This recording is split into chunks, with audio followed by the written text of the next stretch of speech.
Universidad Nacional de Colombia, Instituto de Estudios Ambientales. Aquí comienza El Placer de Vivir, un podcast de la Maestría en Medio Ambiente y Desarrollo y su línea de Economía, Ambiente y Desarrollo del Instituto de Estudios Ambientales de la Universidad Nacional de Colombia. Bienvenidas y bienvenidos a nuestro primer episodio del podcast El Placer de Vivir, un podcast sobre economía y ambiente. En este primer episodio hablaremos sobre el desarrollo y la Amazonía colombiana, con dos invitados muy especiales de la Maestría en Medio Ambiente y Desarrollo del Instituto de Estudios Ambientales de la Universidad Nacional. Acompáñenme. ¿Sabías que por cada minuto que pasa se deforestan un total de 6 canchas de fútbol en la Amazonía? Esto puede deberse al concepto de desarrollo y cómo este se involucra con la Amazonía precisamente.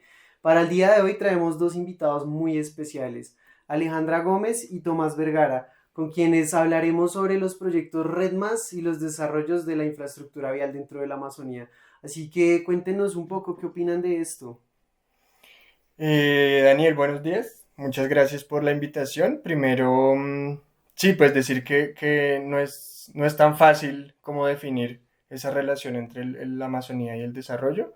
Y creo que para hacerlo, pues sí hay que partir de entender el desarrollo, ¿no? Y entender el desarrollo como ese movimiento, si se quiere, de crecimiento económico, de construcción, bueno, desarrollo de infraestructura, ya lo veremos. Normalmente es paradójico hablar del desarrollo y de la conservación. Hay intentos digamos, de juntar esas dos cosas, pero es muy complicado. Creo que es parte de lo que vamos a hablar hoy en día. Vale, muchísimas gracias. Bueno, por otro lado, manejar un poco lo que es el desarrollo en la Amazonia, pues es complejo, más cuando uno está en un ambiente conservacionista. Uno procura es que la Amazonía se conserve, el alto nivel de biodiversidad que hay allí. Entonces, siempre se piensa que la Amazonía no debe ser explotada, ¿sí? No debe tener modelos de desarrollo, debe conservarse. Hay comunidades indígenas, hay una alta, digamos, presencia también de campesinos, ¿sí? Entender que la Amazonía no solamente está ocupada por comunidades indígenas, sino también por campesinos, y debemos buscar esa protección, esa conservación de esos bosques que tenemos allá. Bueno, muchas gracias. Para iniciar, traigo algunos datos muy importantes. El primero es que 1/3 de los bosques tropicales del mundo se encuentran en la Amazonía. Entonces hablamos de millones de toneladas de carbono que son conservadas dentro de los árboles y en los suelos de estos bosques. También es uno de los reservorios biológicos más importantes del planeta. La diversidad por metro cuadrado es casi que incomparable. Para el caso colombiano, el 60% de la deforestación se concentra en la Amazonía, lo que hace que sea preocupante este fenómeno, sabiendo que la deforestación es tal vez el principal problema ambiental del país. No podemos desconocer que en la Amazonía existen muchos habitantes, como bien lo mencionaba Alejandra. Allí contamos con por lo menos 26 etnias indígenas y con más de 1 millón de habitantes en total dentro de esta región. Adicionalmente, pues justamente la idea de desarrollo y lo que muchos gobiernos proponen y muchas personas claman es que se haga desarrollo vial dentro de la Amazonía y que se lleven proyectos para permitir que las comunidades accedan a financiación, como son los bonos de carbono, que en muchos casos se esconden bajo el nombre de proyectos REDMAS. Entonces, con esto en mente, empezamos con la primera pregunta y es: ¿cómo entienden ustedes las relaciones que existen entre desarrollo y conservación? ¿Y cómo alrededor de estos temas podemos abordar lo que sucede en la Amazonía colombiana?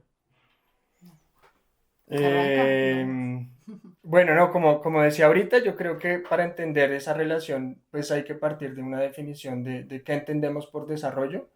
Es muy fácil como caer en lugares comunes. Cuando uno dice, sí, el desarrollo, pues el desarrollo es bueno, ¿no? Pero si uno se pone a entender un poquito más, pues de dónde viene esa palabra y qué es lo que implica, pues se da cuenta que tiene un modelo económico detrás. El desarrollo implica necesariamente una forma de ver, digamos, la economía y el crecimiento económico, y pues al final a eso es a lo que le apunta, ¿no?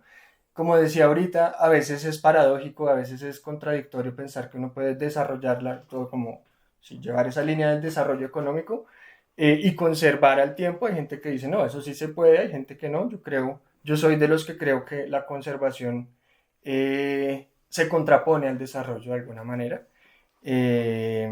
Pues principalmente porque los modelos de desarrollo actuales, que incluyen incluso iniciativas de conservación, pues no han logrado no, los resultados, digamos, esperados, ¿no? Y tenemos unas tasas de deforestación, pues, increíbles y digamos, un desarrollo económico, pues, que no se ha dado tampoco, ¿no? Entonces, pues ahí es donde está, digamos, la gran dificultad, digamos así.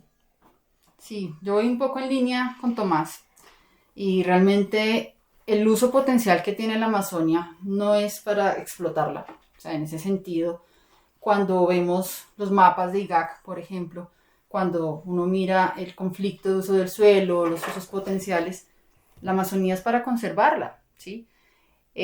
Por ejemplo, la capa de fértil, digamos que es bastante delgada en la Amazonia, no está para ser explotada, no está para ser sembrada, incluso menos proyectos de ganadería extensiva, porque cuando hablamos de desarrollo no es solamente temas de infraestructura, sino es un desarrollo que va más en línea de todo lo que es consumo al final. Entonces, claro, tener zonas para ganadería, tener pues, las vías que entran a la matriz del bosque, rompen, todos esos modelos, todas esas, digamos, formas de economías, pues no son propias de la Amazonia, ¿sí? O sea, allá eso va en contra de lo que realmente debe ser la Amazonia. Lamentablemente, que estamos viviendo hoy en día, la Amazonia tiene poca presencia del Estado. Que hay que partir también de allí. Entonces, cualquiera puede entrar, finalmente, abrir trocha, como se dice, y pueden empezar a abrir caminos, pueden construir casas, campamentos, lo que sea. Sin embargo, el Estado es una zona donde el Estado no está presente. Y eso permite de que cualquier economía entre allá. No hay un control como tal del territorio, excepto que hay alta presencia de grupos armados también. Entonces hay que ver que la Amazonia tiene unas implicaciones que hace que sea más fácil poder tener economías ilegales también, ¿sí? O economías que en este caso uno puede decir que el desarrollo todo es legal, también hay desarrollo sobre economías ilegales. Entonces eso sí, pues con el bajo control que hay, baja presencia del Estado, pues permite hacer cualquier cosa. Muy bien. Bueno, entonces ahora tenemos dos preguntas centrales para el día de hoy. La primera de ellas es si ustedes, cada uno desde sus trabajos, ¿cierto? El desarrollo de infraestructura vial, los proyectos Red Más, conocen experiencias y opiniones de las comunidades que están en el territorio, digamos, que son incluso el objeto de este tipo de políticas, de este tipo de propuestas. ¿Qué dicen estas personas que habitan el territorio? ¿Cómo lo ven? ¿Hay una opinión unificada? ¿Hay una heterogeneidad? ¿Hay conflictos alrededor? ¿Cómo han visto esto a lo largo del desarrollo de sus trabajos? Dale, si quieres continúo. Con las comunidades, llegar a las comunidades y pues mencionarles, bueno, hay proyectos, hay iniciativas, y en el caso de las vías, claro, ellos manifiestan que siempre requieren o tienen una necesidad de tener conectividad, ¿sí?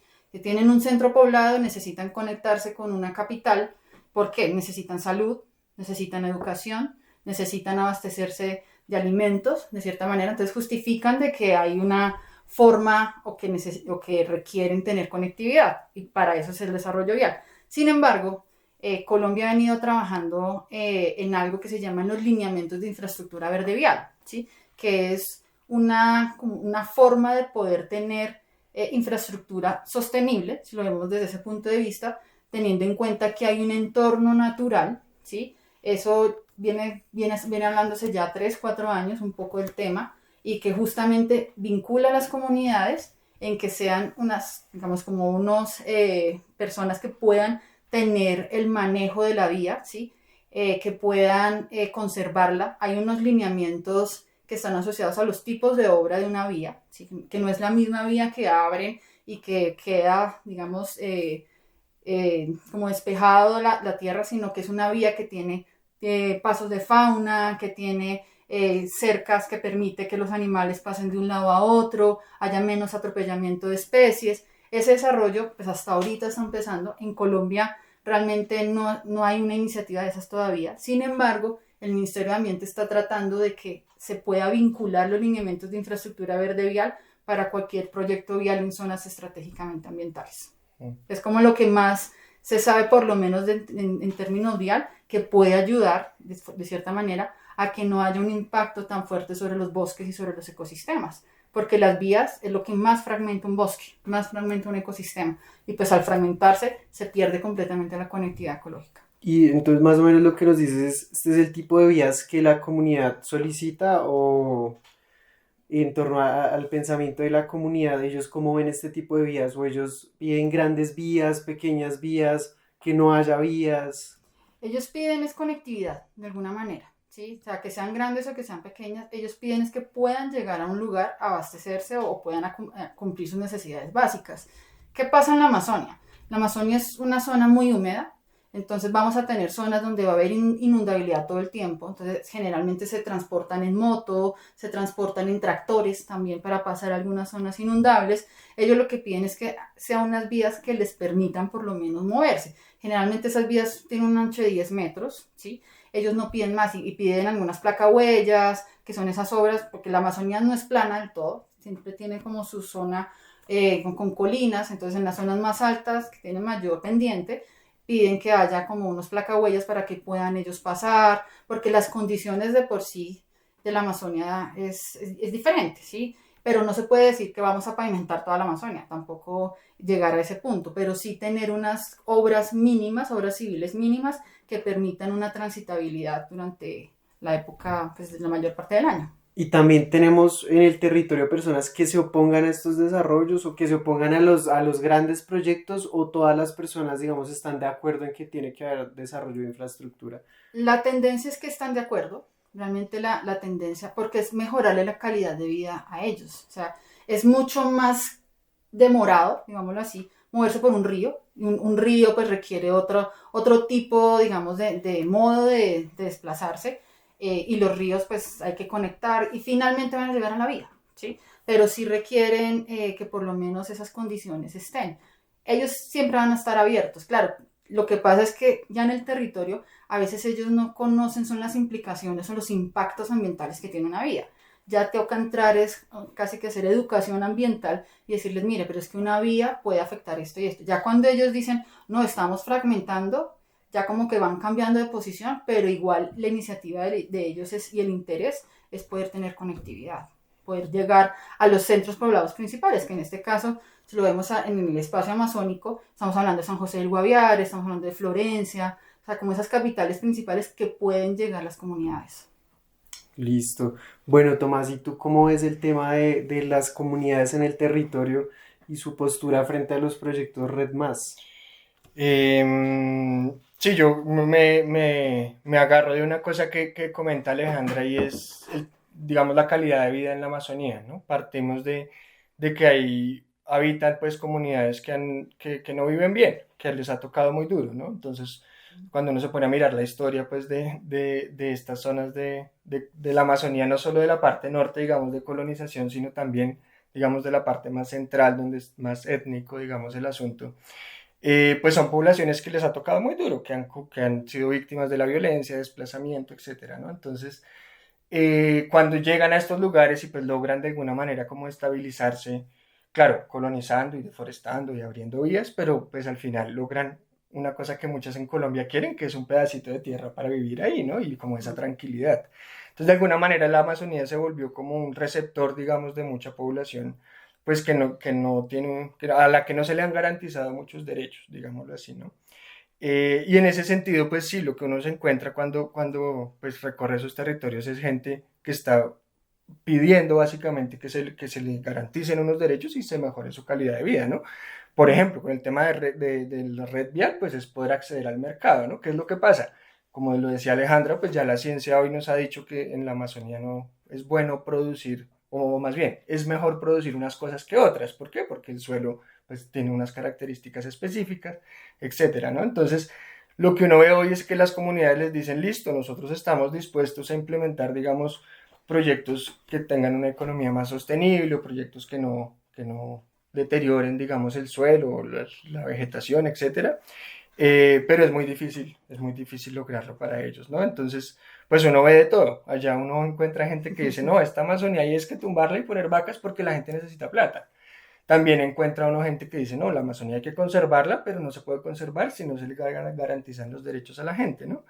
Y es en esa, digamos, como en esa necesidad de recursos, en donde los proyectos de bonos de carbono se han vuelto como una especie de válvula de escape, llamémoslo así, porque al final pues son iniciativas que lo que hacen es prometerle a la gente que se le va a pagar por mantener el bosque en pie, ¿cierto? Y pues eso genera mucha ilusión y la gente dice, bueno, tal vez sí hay posibilidades de vivir en la Amazonía y tener ingresos sin tumbar la Amazonía. Lo que pasa es que cuando uno ya entra al detalle de esas iniciativas, pues de pagos por servicios ambientales o de los proyectos de reducción de emisiones por deforestación, pues se encuentra muchas cosas como muy complicadas, llamémoslas por decirlo poco. Pero sí, en general, digamos que la sensación de la gente que uno pues se encuentra en estos territorios es exactamente esa, necesitamos pues que se nos garanticen unos derechos sociales, económicos, etcétera, ¿no? Y es en esa tensión de garantizar los derechos que tenemos que buscar modelos, digamos, de conservación que sean adecuados para eso. O sea, dirías que dentro del territorio hay como una gran aprobación al desarrollo de proyectos de bonos de carbono para obtener un recurso financiero. En muchos lugares sí. ¿Por qué? Porque, como les digo, o sea, y son lugares donde no tienen muchas opciones económicas, ¿no? Por ejemplo, en el Guaviare, pues la gente o tiene vacas porque tumbó la selva, o le toca de pronto sembrar coca porque es lo único que da plata, Rentabilidad. o pues intentan por ahí tener unos cultivos de pan coger, etcétera, pero no hay muchos ingresos, ¿no? Entonces, cuando aparecen estos proyectos y les prometen, pues, grandes cantidades de dinero, la gente sí se ilusiona, ¿no? Como cualquiera, pues en el mundo de hoy, todos necesitamos plata, ¿no? Lo que pasa es que también ya hay mucha gente que se ha empezado a oponer a esos proyectos porque han visto, digamos, las consecuencias que tiene, pues empezar a pensar el bosque en términos monetarios, ¿no? Y empezar entonces ahora hay que contar cuántas hectáreas tengo de bosque, a ver cuánto me van a pagar. Y se vuelve un poco una lógica entonces, acaparemos el bosque para que me paguen más plata, ¿no? Que eso pues también es muy problemático. Uno encuentra de todo, gente que es pro de estos proyectos, gente que está en contra, gente que quisiera de pronto un punto intermedio. Hay de todo. Vaya. Ok, bueno, muy interesante esta heterogeneidad, ¿no? Porque uno pensaría que incluso esta lógica de financiarizar un poco el bosque puede ir en contra de muchas formas de entender el territorio, ¿no? O sea, algo que antes no le pertenecía a nadie. O sea, yo de ahí obtenía mi sustento, mi forma de vida, pero de repente ahora necesito delimitar un espacio y decir esto me pertenece, algo que tal vez durante cientos de años no se había llegado a pensar allí.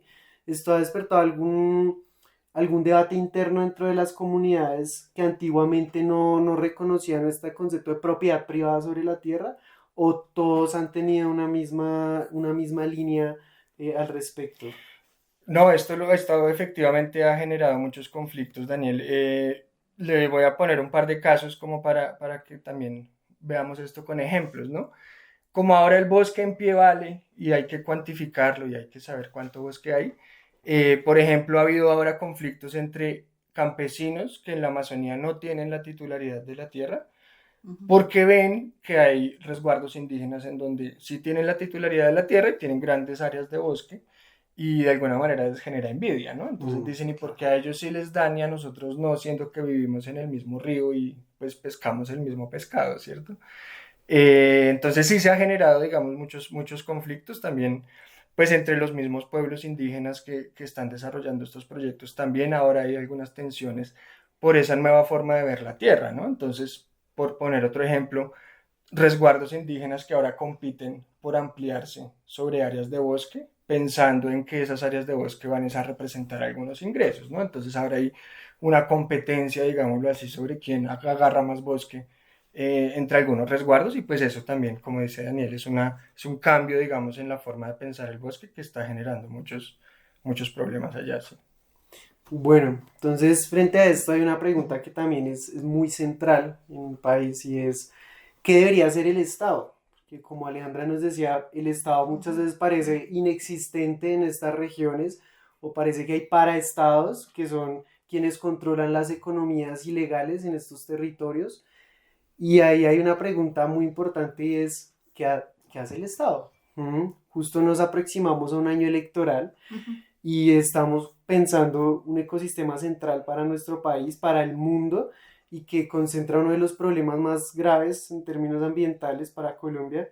Entonces, ¿cómo piensan ustedes a partir de su trabajo, de su investigación, que el Estado debería posicionarse frente al desarrollo de infraestructura y frente a los Red Más? ¿Debería haber más regulaciones? ¿Debería ser más liberal?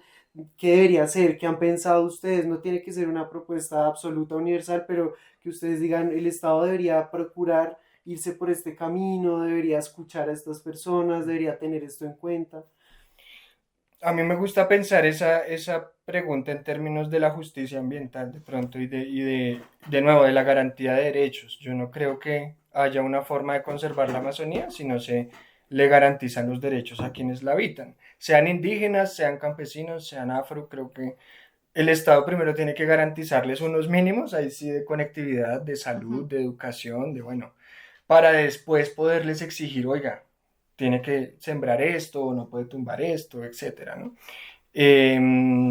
Lo que pasa es que cuál es la forma que tiene el Estado y que eso me parece a mí gravísimo, que cada vez está más fuerte como esa mirada de la Amazonía únicamente como un sitio a conservar, ¿cierto? Únicamente como un sitio que es importante porque mitiga el cambio climático, porque es muy diversa, y se nos olvida cuando nos centramos tanto en ese argumento conservacionista, se nos olvida que allá hay gente y que pues ha habido muchas iniciativas de conservación que han terminado pues pasando por encima de los derechos de la gente, ¿no? Entonces, si me preguntan a mí qué debería hacer el Estado, garantizarle los derechos a la gente y no preocuparse tanto por conservar, porque lo que pasa es que cuando le garantice los derechos a la gente va a querer conservar. Ahorita está más preocupado por conservar y termina violando muchos derechos.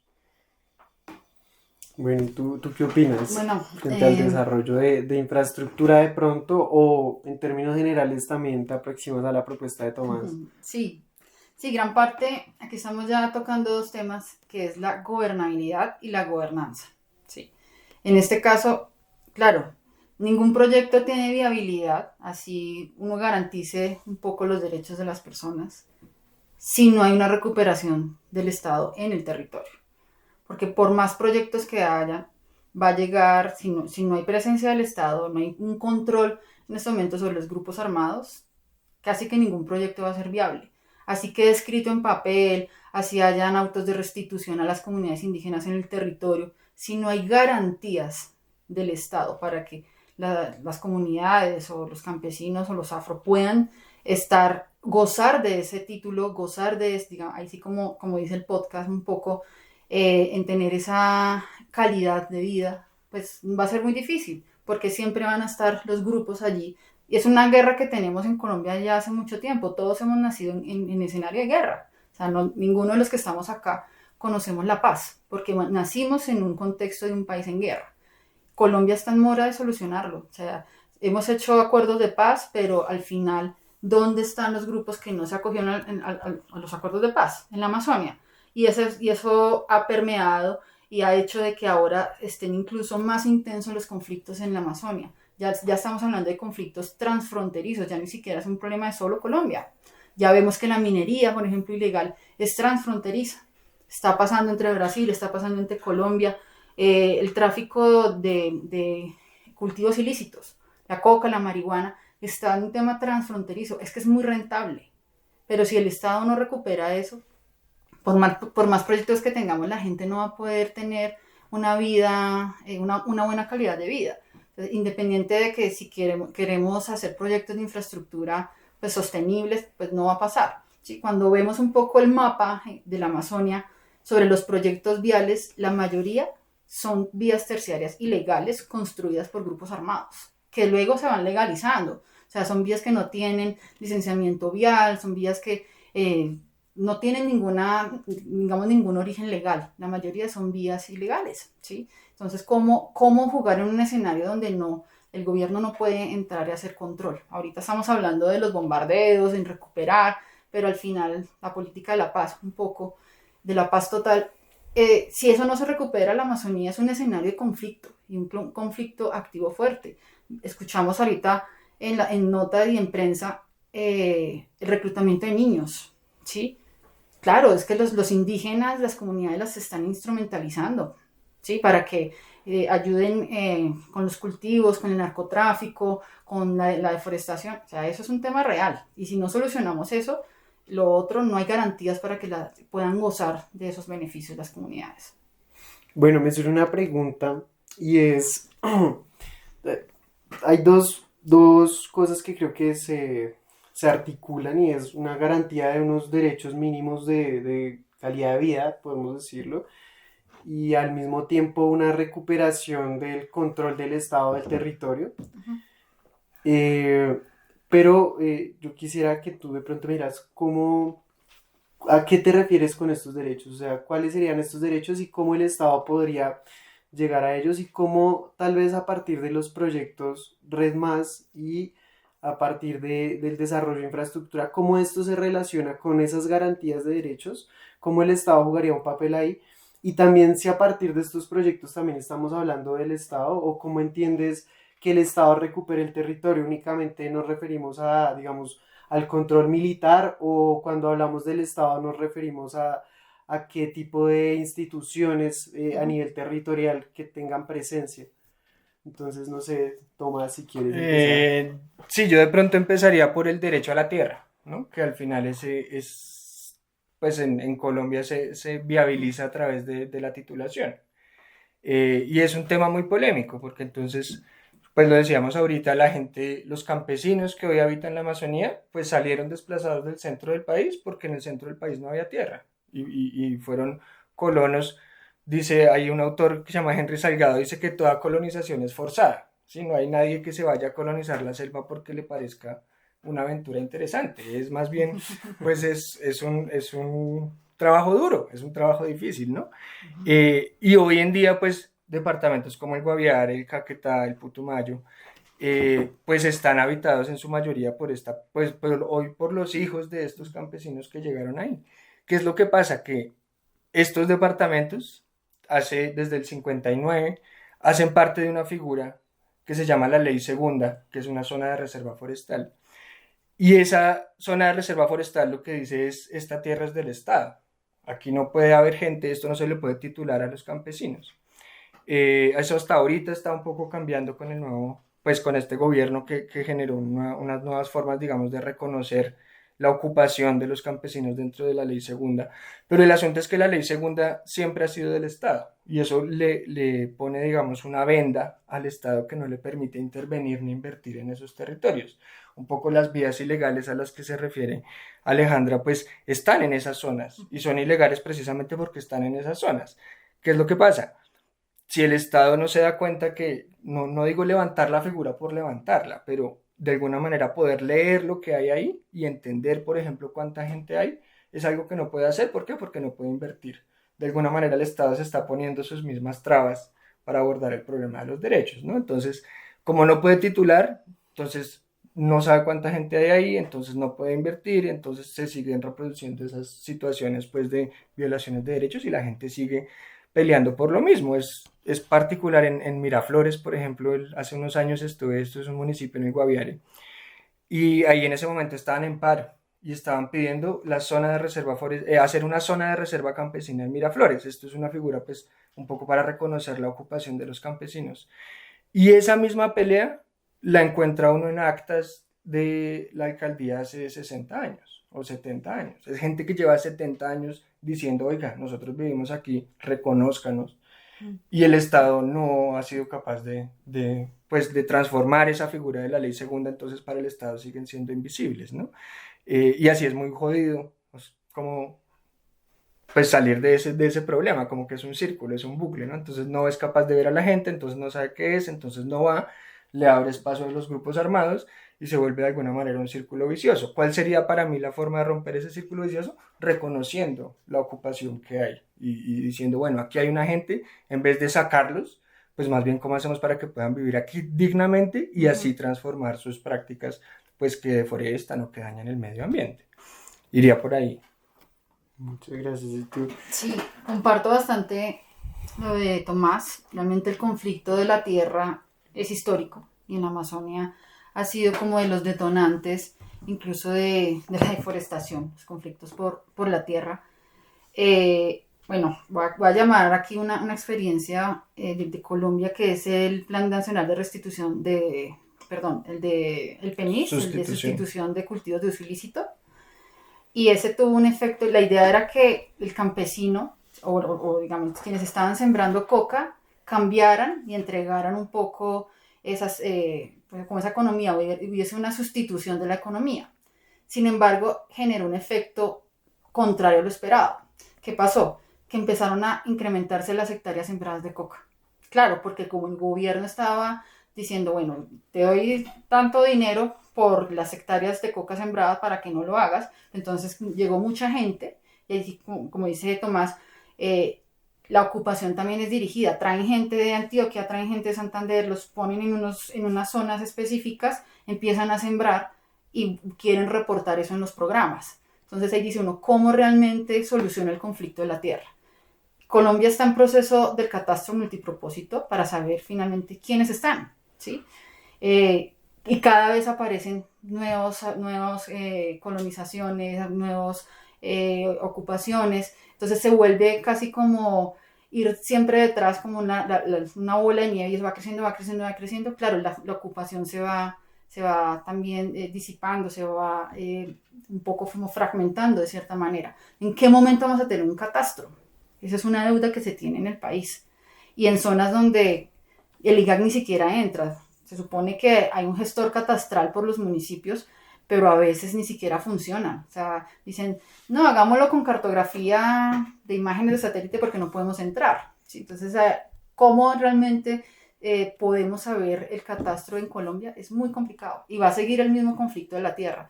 Y estoy completamente de acuerdo con Tomás en que si no se soluciona eso, y ahí va un poco a las preguntas que tú me decías, ¿qué entidades?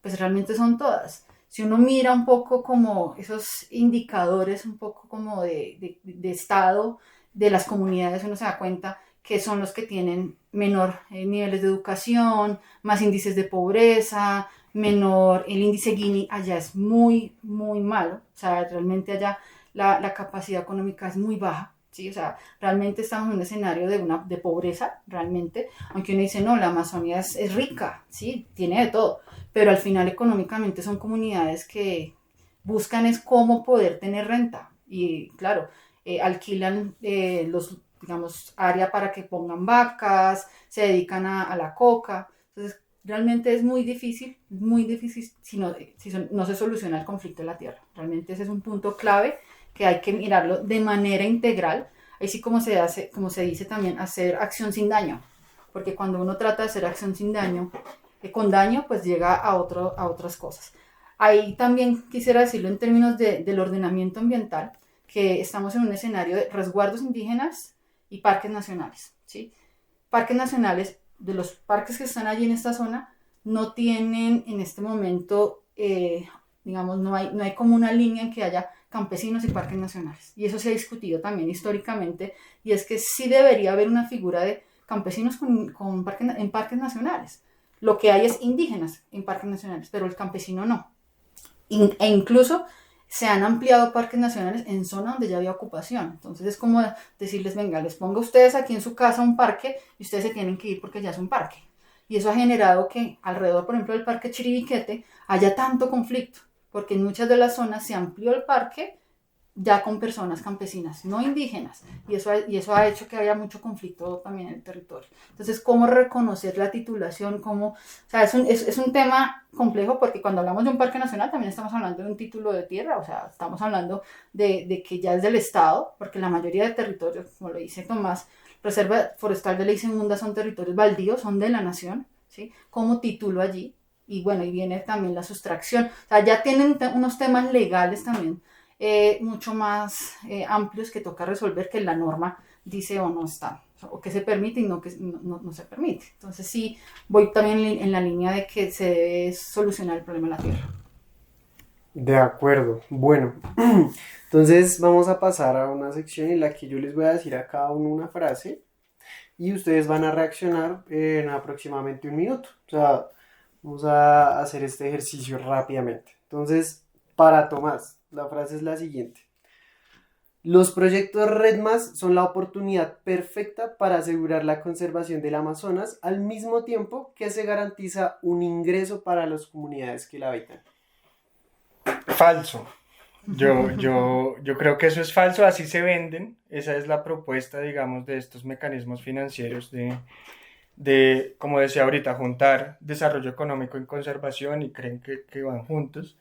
Pero lo que en realidad son y en la práctica son, cuando uno se pone a entender sus polígonos, a ver los números, a ver quiénes son los actores, además que se están apropiando del valor, pues de lo que se da cuenta es que más bien RedMás es un negocio para las mismas élites económicas pues tradicionales en el país, ¿no? Entonces, en vez de fomentar, digamos, procesos, pues llamémoslo de un desarrollo integral y bien llevado en el territorio, pues lo que está generando es conflictos, no solo ahora por la tierra, que ya es medida en términos ahora del carbono que tiene, sino de las rentas que esta genera, ¿no? Entonces, a pesar de que se vende como una oportunidad, pues hoy está generando más conflictos en la Amazonía, más expectativas sobre la tierra, más especulación sobre la tierra.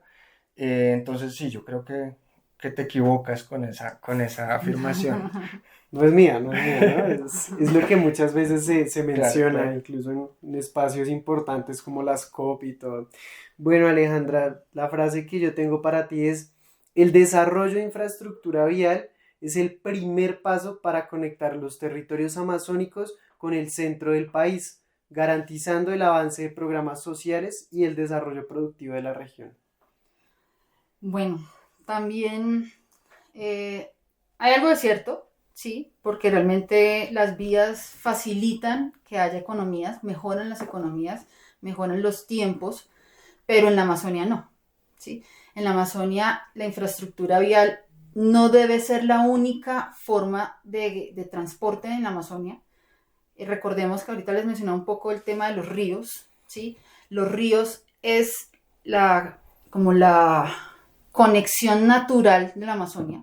Históricamente se han movilizado por ríos. Entonces ya estamos hablando de un tema de desarrollo que es la multimodalidad, que es conectar vías con ríos y con pistas aéreas, ¿sí? En la Amazonia eso es posible, ¿sí? Lo que no queremos, o lo que uno no pensaría es no haya más avance en la infraestructura vial, ¿sí? Que no haya más avance. ¿Por qué? Bien como tú lo dices, ese es el primer paso, pero es el primer paso también de la deforestación. O sea, no solamente porque uno dice, estoy llevando proyectos, estoy llevando economías, estoy mejorando la calidad, pero ¿a costa de qué? ¿Qué gano y qué pierdo? En este caso sí, efectivamente, pero también es el paso a la deforestación. Y eso es parte de, por ejemplo, mi trabajo de investigación, es demostrar que las vías es el primer impulsor de la deforestación, porque una vez abierto un eje vial, por cualquier lado se producen efectos o patrones que se llaman patrón espina de pescado, en donde se empieza a deforestar por los lados y al final se consolida una gran matriz. Y eso pueden ser en 2 años, ¿sí? O sea, las vías, si bien mejoran la calidad de vida, pero ¿a costa de qué?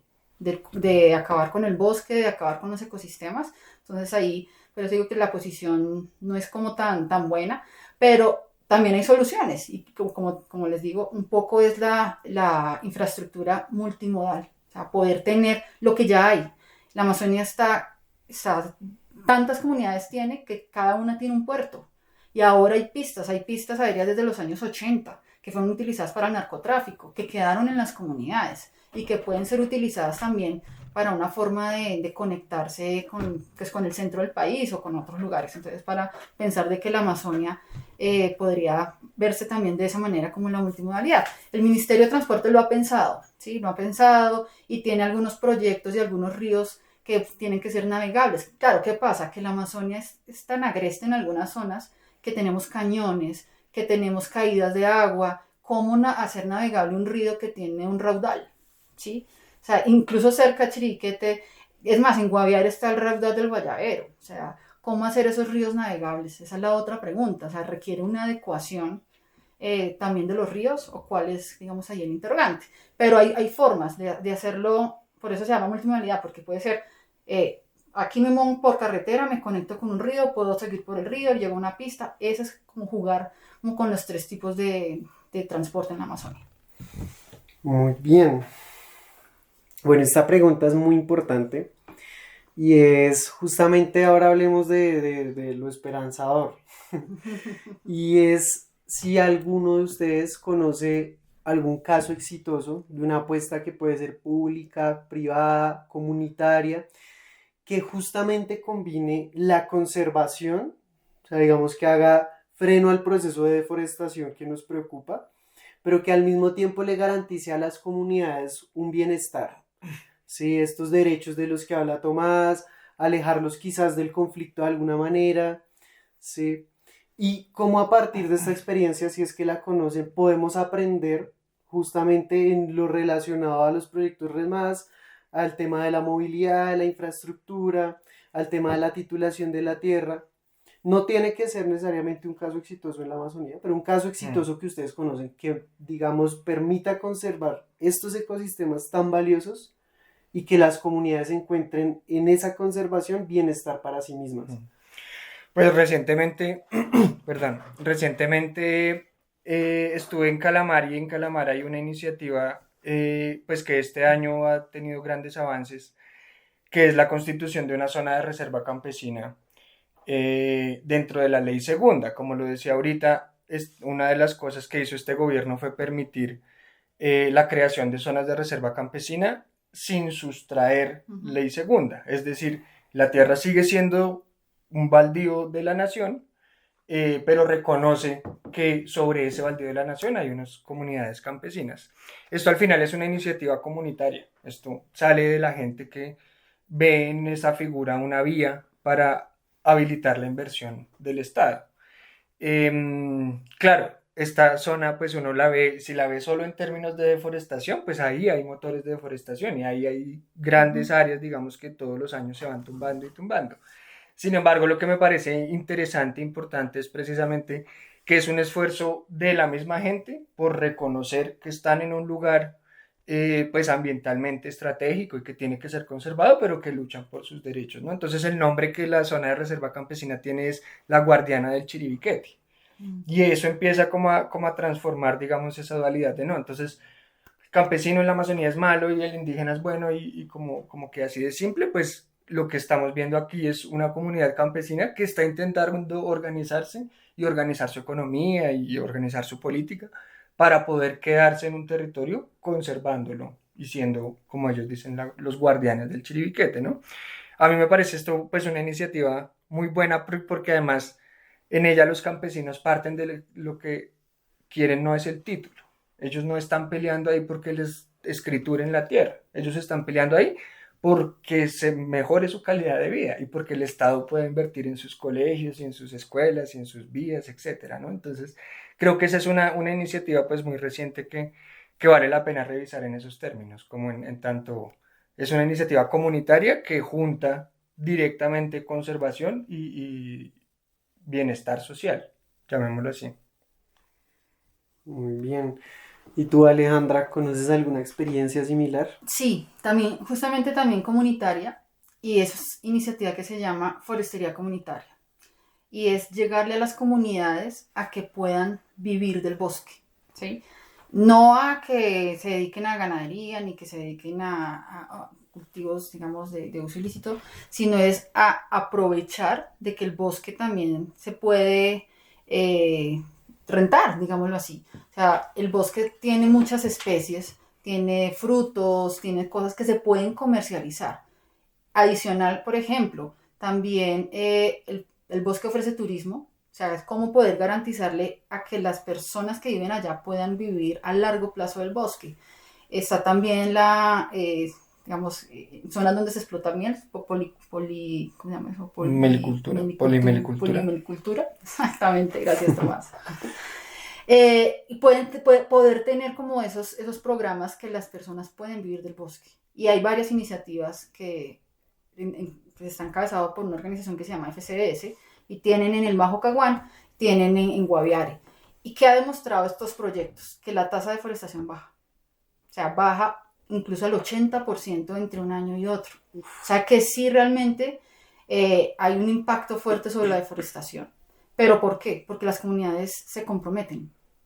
Se comprometen a que voy a vivir del bosque, voy a tener, digamos, una calidad de vida mucho mejor, ¿sí? Obviamente, todo es un proceso, no es que de hoy a mañana ya estén viviendo bien, porque la ganadería es muy rentable, o sea, en serio, la ganadería en pie es muy rentable, la coca es muy rentable, en este caso, y vivir después del bosque tiene un poco más de tiempo, pero entonces es importante también ahí volver al estado, Dani, y es el acompañamiento en estos procesos, no dejarlos como llegó un proyecto un año y chao, sino es un acompañamiento en donde ellos realmente, las comunidades se vean respaldadas.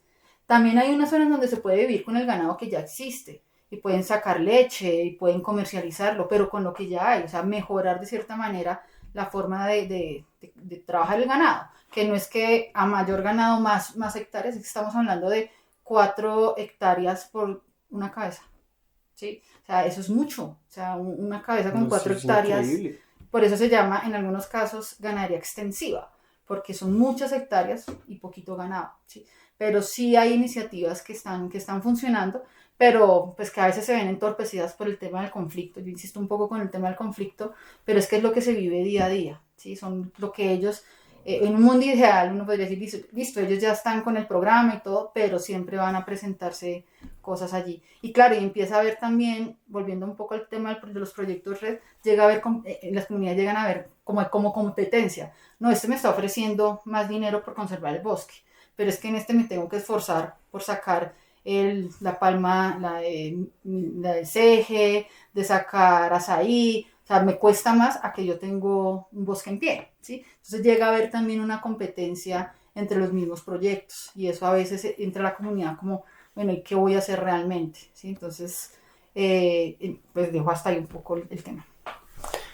Listo. Entonces, para resumir lo que hemos hablado el día de hoy, entonces tenemos el problema de la deforestación como algo mucho más complejo de lo que normalmente entendemos, donde si bien queremos conservar la Amazonia, pues también tenemos allí millones de habitantes, tanto indígenas como campesinos, que más que tener un título sobre la tierra, lo que buscan es ser reconocidos como parte del territorio, que habitan este territorio y que buscan que se les garanticen unos derechos, que si bien la infraestructura sí puede traer algunos beneficios económicos, también puede resultar problemática porque es el primer paso a la deforestación y allí vemos que la multimodalidad es una alternativa interesante para conservar, pero a la vez garantizar esta conectividad de las personas. También que los proyectos red más resultan problemáticos porque ponen en disputa a la comunidad por determinar ahí sí la propiedad de la tierra, decir esto es mío y el bosque vale tanto la hectárea, pero que igual no deja de ser llamativo para muchas personas obtener un ingreso justamente de lo que el mismo bosque en el que habitan les ofrece. Y que a fin de cuentas todos estos problemas que encontramos, tal vez las soluciones sean más que todo de carácter comunitario. O sea, un Estado que esté presente, que tenga unas instituciones, que tenga una presencia y evite que lleguen grupos armados, actividades ilegales, pero que a la vez apoya que sean las mismas comunidades las que hacen parte del territorio quienes aprendan a vivir del bosque, como estaban diciendo ustedes, a tener una buena calidad de vida a partir de este territorio que tal vez conocen mejor que cualquier empresa que comercialice bonos y que cualquier presidente o cualquier congresista que esté haciendo las leyes para el país. Entonces, ya para cerrar, yo quiero que le digan a nuestro público un mensaje. ¿Cuál es el mensaje central que ustedes desde sus trabajos, desde su experiencia, en un minuto le quieren decir a nuestro público? Yo diría que hay que partir de que los problemas en la Amazonía son muy complejos y que nunca va a haber una solución mágica que los resuelva todos al tiempo, ¿no? Ni técnica, ni política, ni económica. Entonces yo creo que el mensaje más importante es que tenemos otra vez que garantizarle los derechos a la gente que vive ahí, porque si no lo hacemos, nunca vamos a poder ni retomar el control como Estado, digamos, de esos territorios, ni poderle ofrecer a las personas que viven ahí otras alternativas, pues, de vida que vayan más alineadas con la conservación, ¿no? Entonces, la Amazonía es para la gente que la habita, no es porque es un gran bioma que nos va a salvar a todos, pues sí, también, pero para mí lo prioritario es la gente que la habita, ¿no? Dicen por ahí la tierra para el que trabaja, pues la selva para el que la cuida. ¿Vale? Yo los invito a que realmente se hagan partícipes de la Amazonia. Colombia es un país en donde la gente que vive en las grandes ciudades no conoce la Amazonia, no sabe la importancia de la Amazonia. Y realmente los invito es a que conozcan un poco más, de que se informen incluso de los hábitos que tiene cada uno, ¿sí? La deforestación está en el plato de comida de cada uno, ¿sí? Con el ganado, con digamos, la palma de aceite. Hay muchas cosas que uno no conoce y los invito es que hagan una conciencia de que hay otra mitad del país. Estamos hablando de 48 millones de hectáreas que la gente no conoce. No es solamente el pulmón del mundo, que es lo que el común dice, no, lo que pasa en la Amazonia. La gente que vive en Bogotá, las personas que vivimos en Bogotá, sentimos y hablamos de la Amazonia en el mes de febrero cuando llega aquí la alerta de calidad de aire por los incendios de la Amazonia. Entonces sí los invito a que conozcan la Amazonia, que es una Amazonia habitada, de que hay personas también que viven allá, que hay comunidades indígenas que viven allá, que hay especies únicas en el mundo que viven allá que no han sido descubiertas y que vale la pena conservarlo, que vale la pena tener un equilibrio entre el ser humano y la naturaleza. No se piense solamente en extracción, no se piense solamente en conservación, sino que haya un equilibrio. Las comunidades indígenas han vivido muchos años en la Amazonia y viven con ella y hay una resiliencia y una relación que hay entre la naturaleza y el ser humano. Entonces mi invitación es a que realmente conozcan y entiendan la Amazonia y su importancia. Bueno, les agradezco muchísimo por su tiempo, también le agradezco a nuestro público, espero que haya sido de su agrado escuchar a este par de expertos de la maestría en Medio Ambiente y Desarrollo, de la cual se deriva este podcast. Entonces, quedamos pendientes de seguir conversando sobre otros desafíos ambientales que relacionan también lo económico, lo territorial, los conceptos de desarrollo, de derechos y nada. ¿Qué otro desafío consideran ustedes que podríamos tratar acá? Para temas ambientales y de desarrollo, muchos. Yo creo que una de las cosas que vale la pena pensarse en esta coyuntura en la que estamos hoy en día, pues es en los derechos de los campesinos. Yo creo que ese es un tema, pues no es porque esté de moda, sino que se ha puesto de moda precisamente porque se ha vuelto pertinente y empezaron a aparecer como sujetos aliados también de la conservación, ¿no? Con una dimensión ambiental pues que está por explorar. Me parecería muy interesante que se tratara ese tema aquí en el podcast y muchas gracias por la invitación. Vale, bueno, por mi lado, a nivel ambiental, el recurso hídrico, es importante tocar temas relacionados al recurso hídrico, a la contaminación. Es un recurso que se acaba, ¿sí?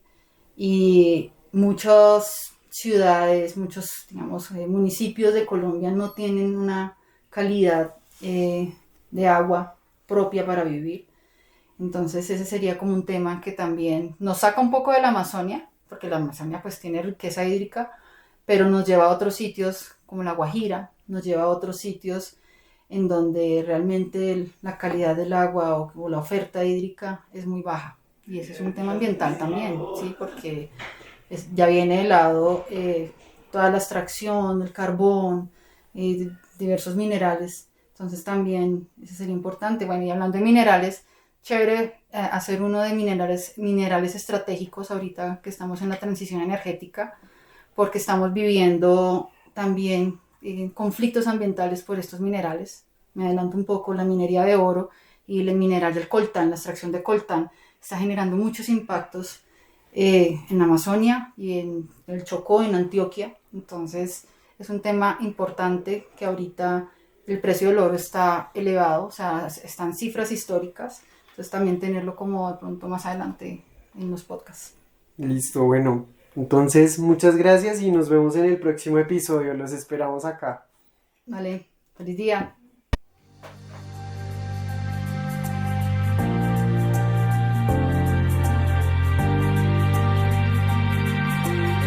Hasta aquí El Placer de Vivir, un podcast de la Maestría en Medio Ambiente y Desarrollo y su línea de Economía, Ambiente y Desarrollo del Instituto de Estudios Ambientales de la Universidad Nacional de Colombia.